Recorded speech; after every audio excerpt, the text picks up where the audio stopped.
Hello students, कैसे हैं आप। मैं आशा करता हूँ आप सभी ठीक होंगे और अपने बोर्ड की तैयारी में लगे हुए होंगे। ठीक है, क्योंकि समय भी काफ़ी कम रह गया है और हमें जल्द से जल्द जितना पढ़ना है उसके बाद हमें उसको रिवीजन भी करना है। तो ठीक है बच्चों, आज हम आपको एक नया टॉपिक जिसका नाम है financial statement of A company ये कराने वाले हैं। ठीक है, तो स्वागत है आपका अपने YouTube channel the brain bridge में। मैं दीपक कुमार आज आपको एक नया टॉपिक ट्वेल्थ क्लास के लिए जिसका नाम है फाइनेंशियल स्टेटमेंट ऑफ कंपनी। तो चलिए स्टार्ट करते हैं। देखिए, हमारे पास में क्लास 12 का अकाउंटेंसी है। टॉपिक हमारा मैंने आपको बता दिया, टॉपिक है फाइनेंशियल स्टेटमेंट ऑफ कंपनी। चलिए, अब हमें इसमें क्या करना है ये देखते हैं। चलिए, तो हमें करना क्या है।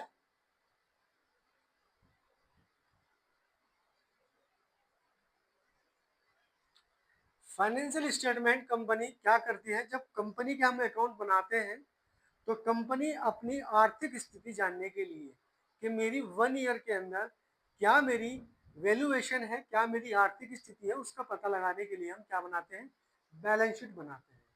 आपने 11वीं क्लास में बैलेंस शीट बनाई होगी और अब 12th क्लास में।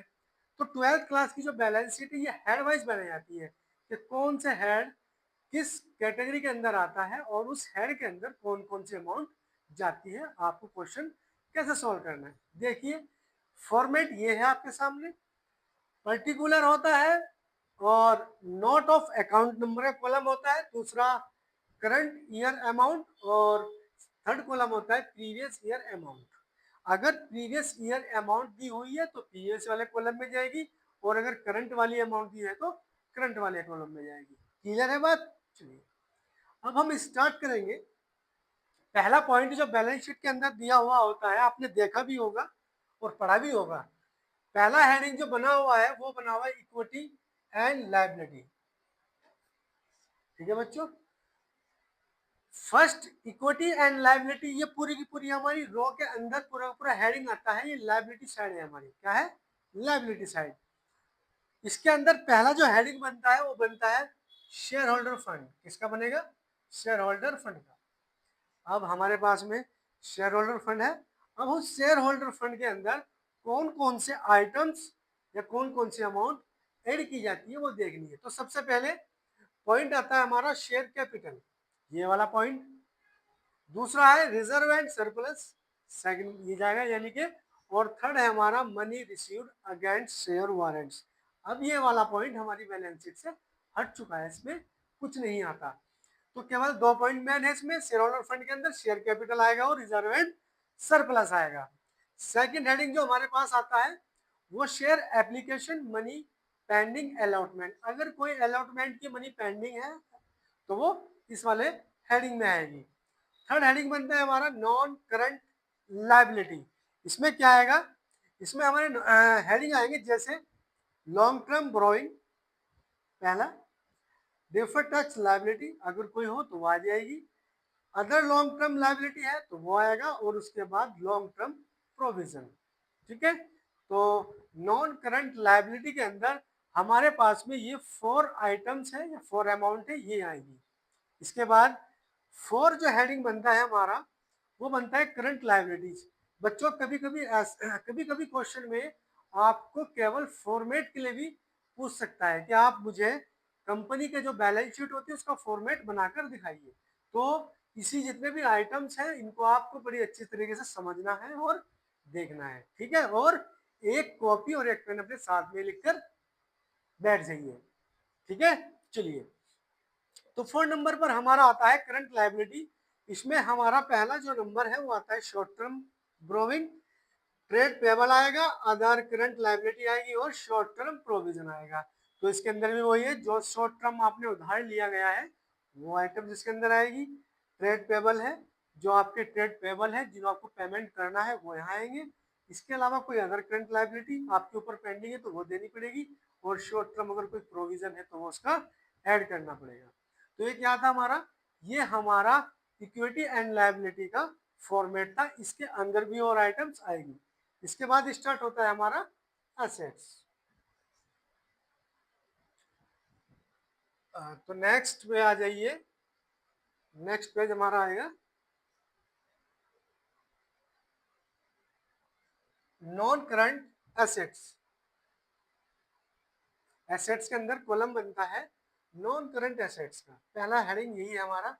लायबिलिटी की जो साइड थी वो कंप्लीट हो चुकी है। अब आती है एसेट्स की बारी।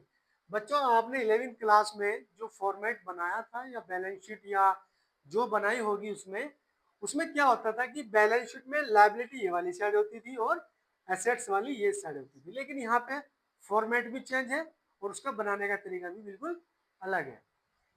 इसमें कॉलम एक ही साइड रहेंगे तीनों, और बाकी जो आपकी एसेट्स है लायबिलिटी है वो एक साइड रहेगी।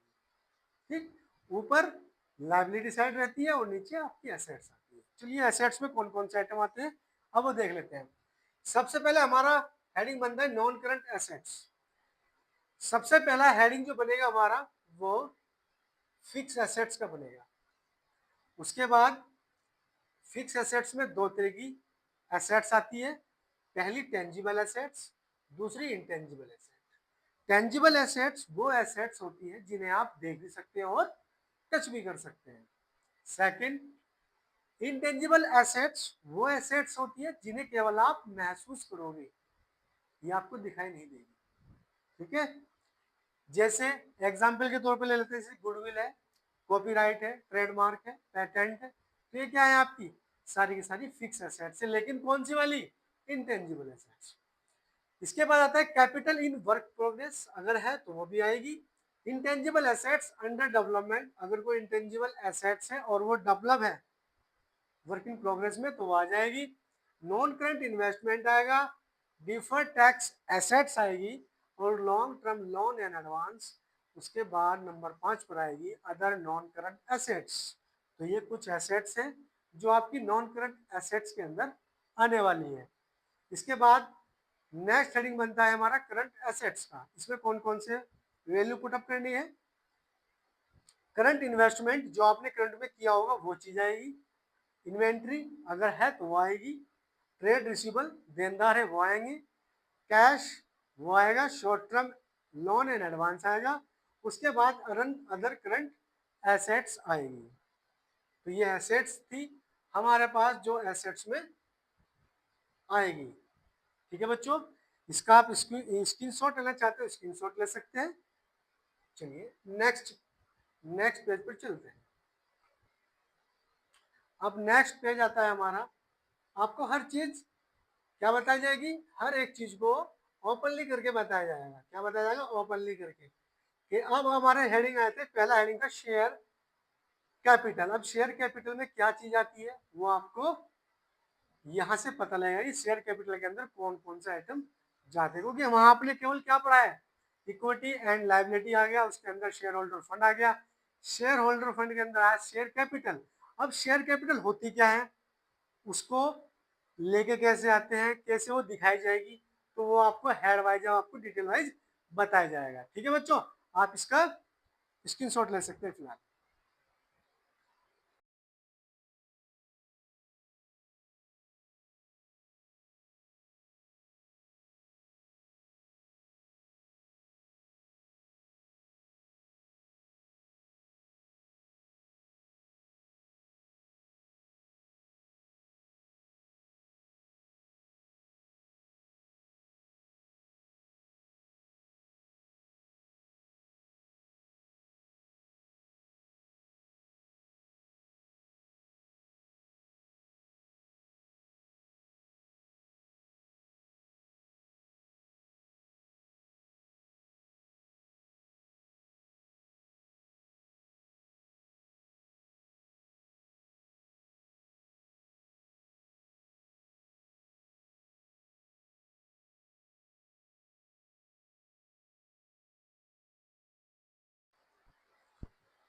तो बच्चों सबसे पहले हमारा हेडिंग है शेयर कैपिटल। शेयर कैपिटल ये रहा, सबसे पहला पॉइंट बनता है ऑथराइज कैपिटल। तो ऑथराइज कैपिटल ये आ गया आपके सामने।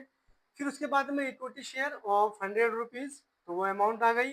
फिर इशूड कैपिटल है 5000 इक्विटी शेयर्स ऑफ 100 रुपीज, तो इसकी अमाउंट मल्टीप्लाई करके कितनी आई 5 lakhs। और आपको जो subscribe and fully paid up capital है 4000 शेयर्स और 100 रुपीज रेट है, तो इसकी कितनी आई आपकी 4 लाख। तो यहाँ से आपकी तीनों कैपिटल की जो वैल्यू है और उसको आपको ऐसे लिखना है। सेकंड हेडिंग जो हमारा बन रहा था वो था रिजर्व एंड सरप्लस। अब रिजर्व एंड सरप्लस में कौन कौन से आइटम आते हैं वो भी देख लीजिए।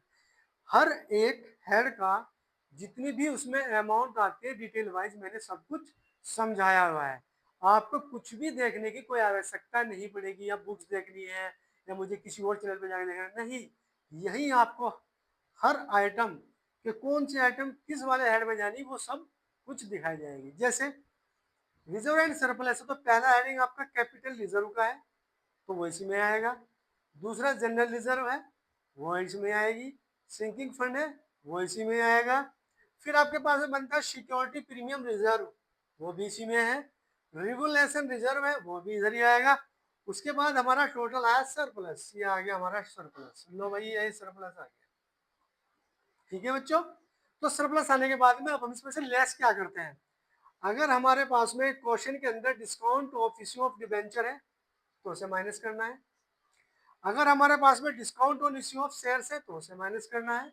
यदि हमारे पास में प्रिलिमिनरी एक्सपेंसेस है तो उसे माइनस करना है। तो तीनों चीज को, अगर तीनों चीज दी हुई है तो तीनों को माइनस एक साथ इकट्ठा करके यहाँ पे लिख देंगे।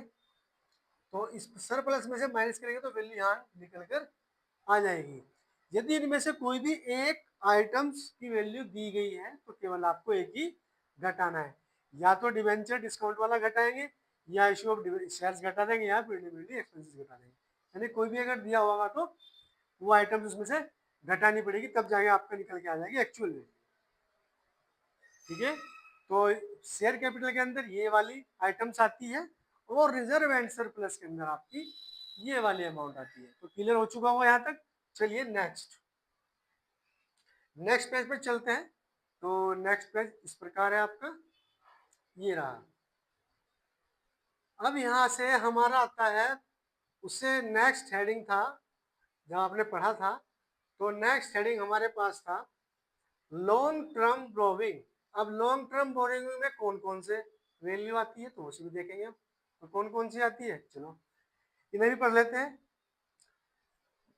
बेटा कॉपी और पेंसिल या स्क्रीनशॉट भी ले सकते हैं आप क्वेश्चन का जो मैं करा रहा हूँ आपको, या फिर अपनी कॉपी और पेन जो भी आपके पास है उसमें आप नोट कर सकते हैं सीरियल वाइज। तो अब आता है हमारे पास में heading long term borrowing.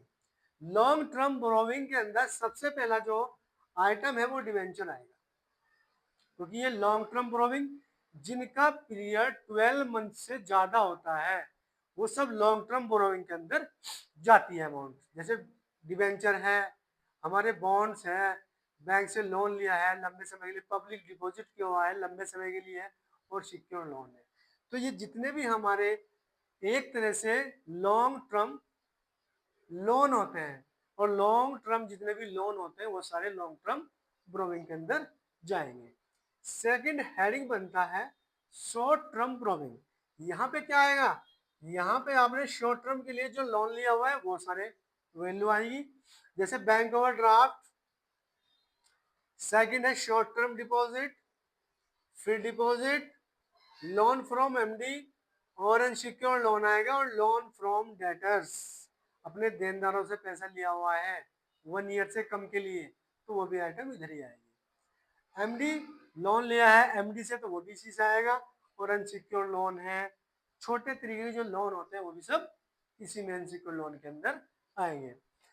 Third जो हमारा बनता है हेडिंग नेक्स्ट वो आता है ट्रेड पेबल। अब ट्रेड पेबल में क्या आता है, एक तो क्रेडिटर को शो करना है और एक आपके बिल पेबल को शो करना है। उसके बाद जो वैल्यू बचेगी वो हमारी आएगी शॉर्ट टर्म प्रोविजन, जो नेक्स्ट हेडिंग है।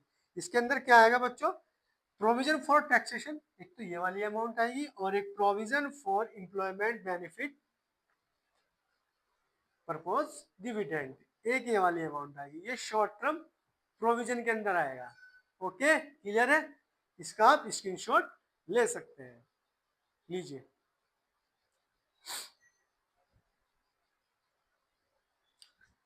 तो चलिए मेरे प्यारे बच्चों, आगे नेक्स्ट चलते हैं, और नेक्स्ट में हम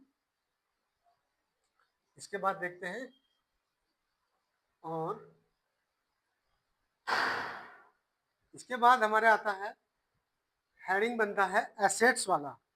एसेट्स हमने पढ़ लिया था, और एसेट्स के अंदर हमने वही पढ़ा था कि fix assets, intangible asset, tangible assets कौन सी होती है। अब उन एसेट्स के अंदर कौन कौन से आइटम्स को पुटअप करना है और कौन से इसमें लिखे जाने हैं।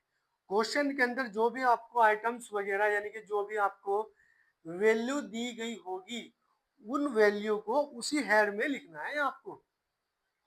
ये नहीं होगा कि एसेट्स को आपने, मान लिया आपके पास में फिक्स एसेट्स है और आपने उस फिक्स एसेट्स को करंट इन्वेस्टमेंट में डाल दिया, या करंट इन्वेस्टमेंट वाली अमाउंट फिक्स में डाल दी। क्वेश्चन का आंसर तो आपको मिल जाएगा, लेकिन जो इनका करने का जो तरीका बनाया गया है, या जैसे हम रूल्स को फॉलो करते हैं, वो गलत हो जाएगा। यहां से जैसे ही फिर एग्जामिनर क्या करेगा, वहां से आपके नंबरों को काट देगा। ठीक है, तो बिल्कुल ऐसी गलती नहीं करनी है।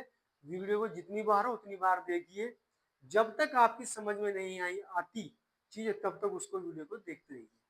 ठीक, क्योंकि मैंने हर एक चीज, हर एक अमाउंट को आपको लिखकर बताया है कि कौन सी अमाउंट किस हेड में जानी है। चलिए नेक्स्ट टॉपिक आता है हमारा एसेट्स वाला, और एसेट्स के अंदर पहला जो हेडिंग बनता है वो नॉन करंट एसेट्स का बनता है।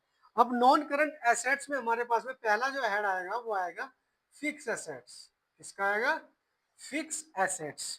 अब फिक्स एसेट्स के अंदर हमारे पास में कौन सा हेडिंग आएगा? चलिए सबसे पहले हमारी फिक्स एसेट्स है लैंड। क्या है? लैंड। दूसरी क्या है? बिल्डिंग।